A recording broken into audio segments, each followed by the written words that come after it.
अगर आप भी चाहते हैं कि पूजा फिल्म्स का ऑडियो वीडियो सबसे पहले आप तक पहुंचे, तो लाल बटन को दबाकर चैनल को सब्सक्राइब करें और साथ में बेल आइकन को दबाना ना भूलें। बोला बोला दुर्गा मैया की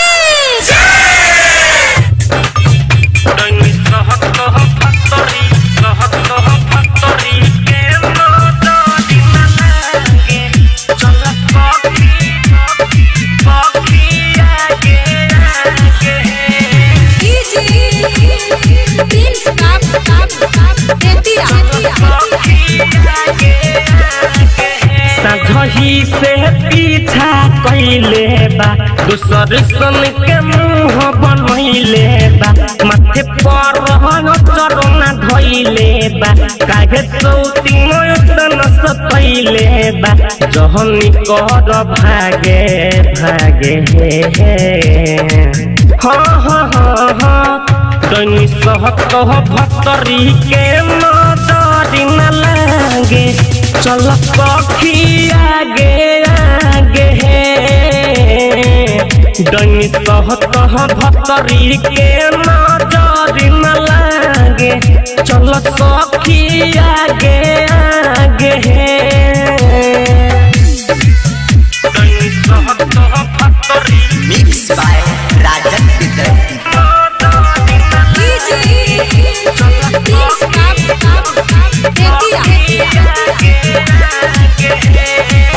झिझिया में दिबिया अपना लहना जहराई हो, पुअरा के बिठिया बना के माथे लह उठाई हो, कोरोना लिट बिट करत होई सखी सहेलिया नूरे, मांगे खातिर एगो घर से ले ले ना दिलिया नूरे,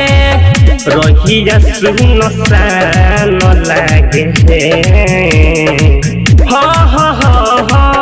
डनी सत भक्तरी के नजरी न लागे, चल सखी आगे आगे डनी सहत भक्तरी के नजरी न लागे,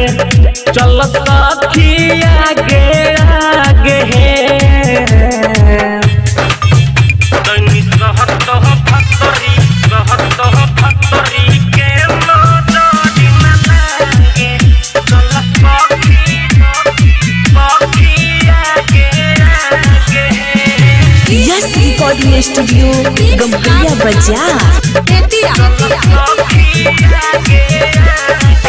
रत पायो घरिया सखी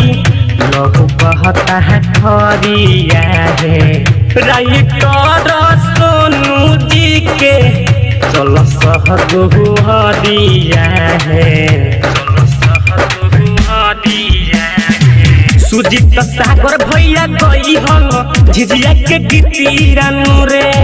माथे पे धोई के नचहे सखी सुन सरी पिया नूरे, तुहरी खाली है ताके डनी सहत भक्तरी के नजरी न लागे, चल सखी आगे आगे डनी सहत भक्तरी के नजरी न लागे, चल सखी आगे